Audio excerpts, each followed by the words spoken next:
what are you filling your time with versus what could you be filling your time with?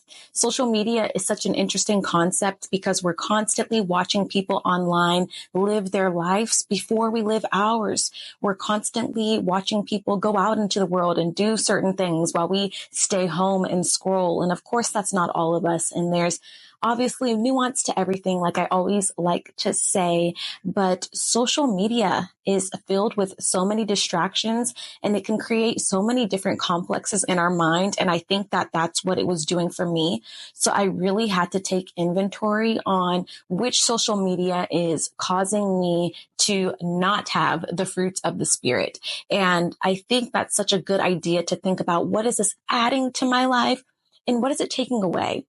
And I had to analyze that with TikTok and Pinterest, looking at things that create this odd desire in me for more. And it's not bad to want more for your life, but I think that it was bad for me to constantly watch other people live their life more than I lived and appreciated my own. So I went through the list of the fruits of the spirit, and I did a pro and cons list for social media, and I couldn't find too many pros, but some of my pros were ideas, dopamine, and humor. I always get a good laugh on social media, chuckling, but I am so locked in that it can just be such an addiction and create so much distraction in my life. So some of those cons were wasted and unaccounted time. I can't tell you how many times I've hopped on my phone for just a little bit and then it turned into hours wasted. And I can't remember or regurgitate any useful information to you or tell you what I learned on there, but I was just laughing and probably seeing a repeat of things that I already know. Another thing was comparison, constantly wondering, oh, wow, they have this and they have that, or I want this and I want that, or, oh, maybe my clothes aren't good enough. Maybe my makeup routine needs a touch up. Maybe my skincare routine needs 3 or 4 extra products. Constantly comparing and feeling like you need more on social media is such a clear indication that maybe this isn't productive for me. Another negative was impatience, constantly seeing other people succeed or telling you how to get 5,000 followers in one day, how to do this in one day, how to save this and do that, constantly comparing and getting in that comparison, breeding impatience with my own life.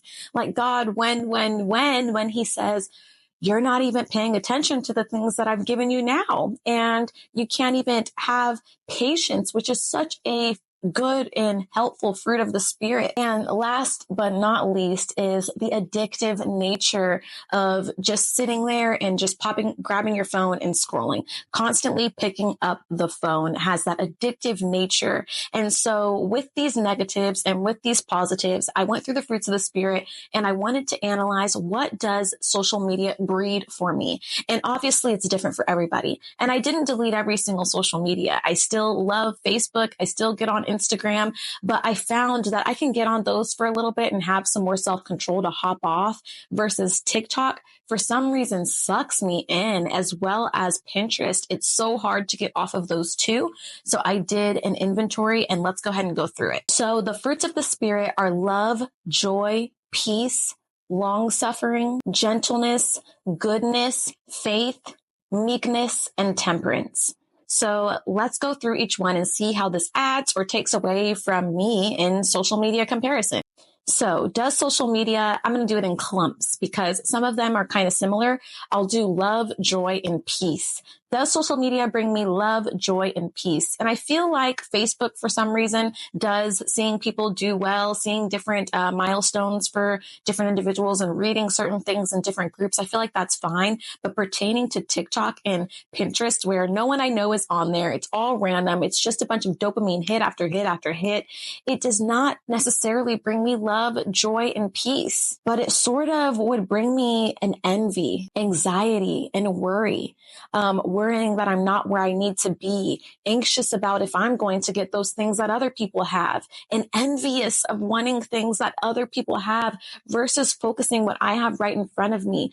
Social media like TikTok and Pinterest would constantly be moving the goalposts for me versus enjoying the moments that I have, that God has given me in my life. And it doesn't necessarily bring that joy or that peace. And maybe for a moment, and that dopamine is disguised as that dopamine hit in addiction, maybe disguised as joy and peace for a second, but ultimately it doesn't bring me that. Once I get off my phone and look around me, I'm kind of like, okay, geez, what do I have to do? It doesn't bring me long suffering, but impatience with my trials, unrealistic expectations of trying to and having to be somewhere that I'm not, unrealistic expectations on my career, my family, my life, my home, and feeling constantly not quite there yet, whatever there is based off of social media suggestions of constantly changing and getting more and doing more and being more, and not in a way that's like productive and fulfilling and trying to reach like this self-actualization, but in a way that's, surface level and materialistic, and not necessarily doing internal work, but trying to get a better wardrobe, better makeup, better this, better that, better car, feeling inadequate with where I'm at in life, and not patiently enduring and having that long suffering for the trials that I go through.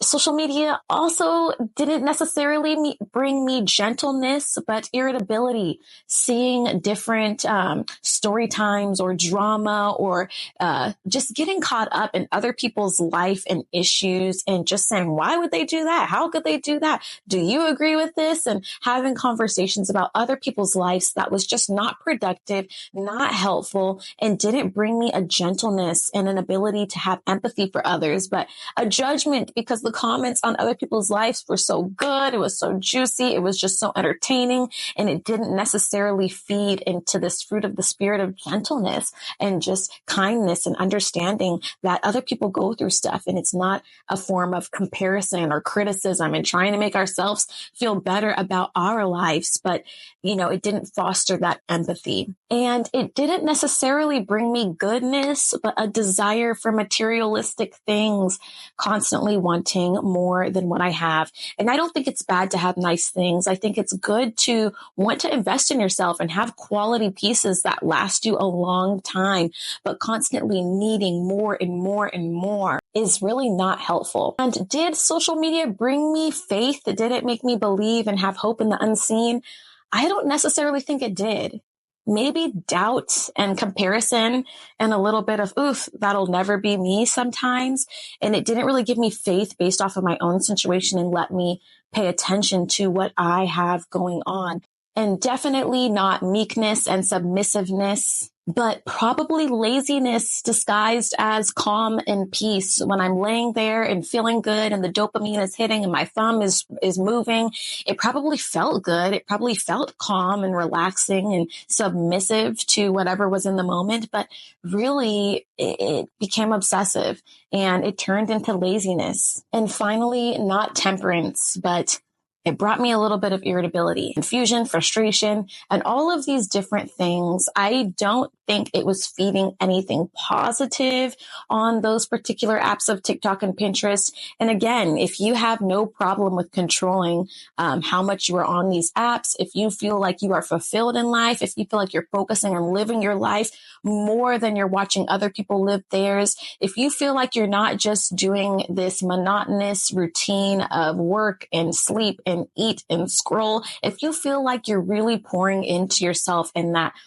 some particular apps don't take from you at all, then that's wonderful. But I felt like I had so much more to offer in my everyday life.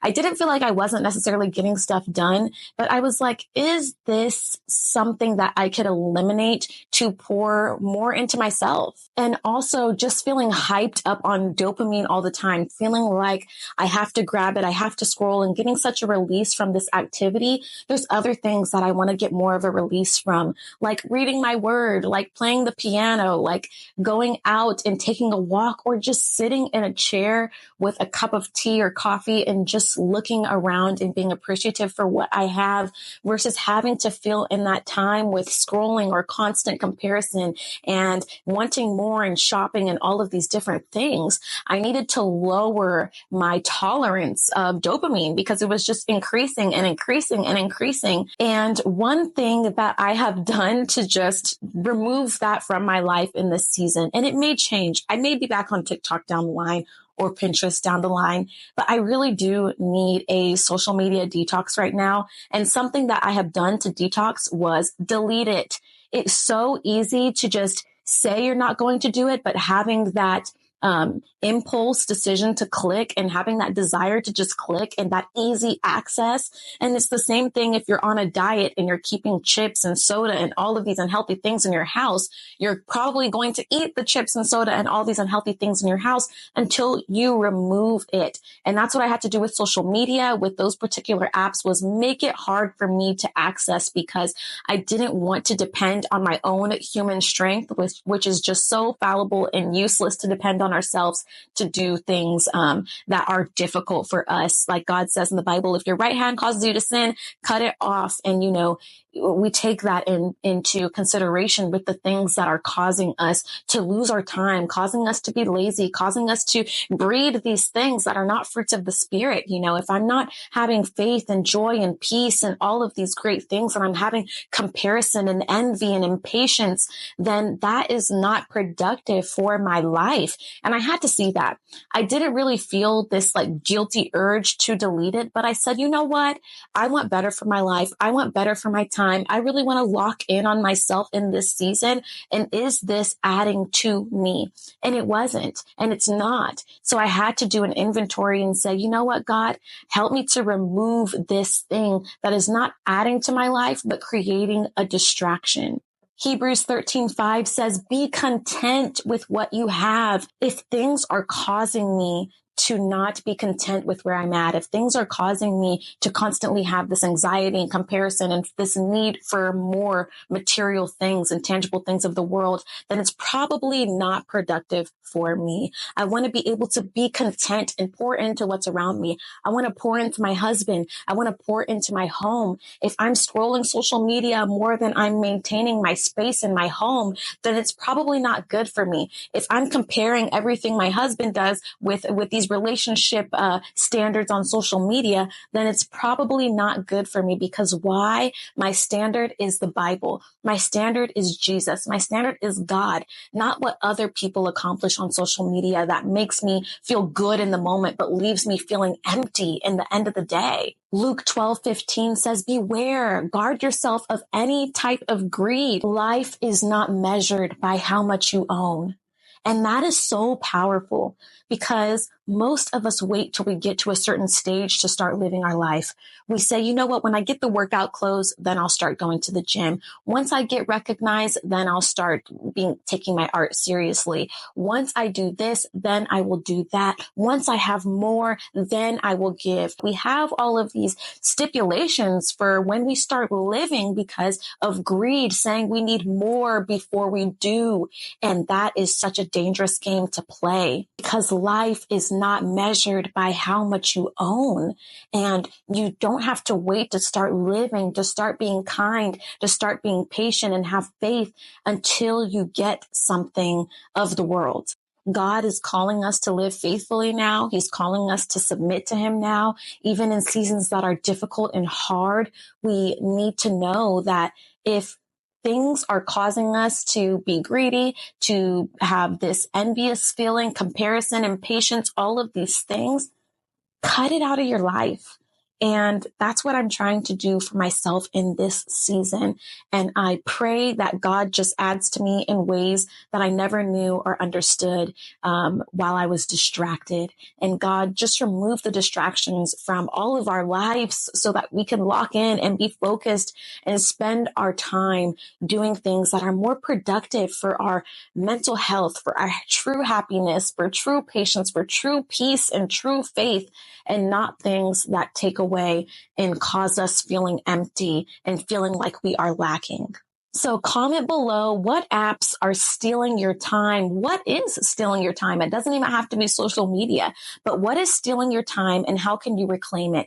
I say just take it away completely, remove it from your life, delete it. It's the bag of chips analogy of if the chips are in the house, we'll probably indulge in it. So remove it from your life. Make the access difficult so that you do not access it all the time. And again, comment below.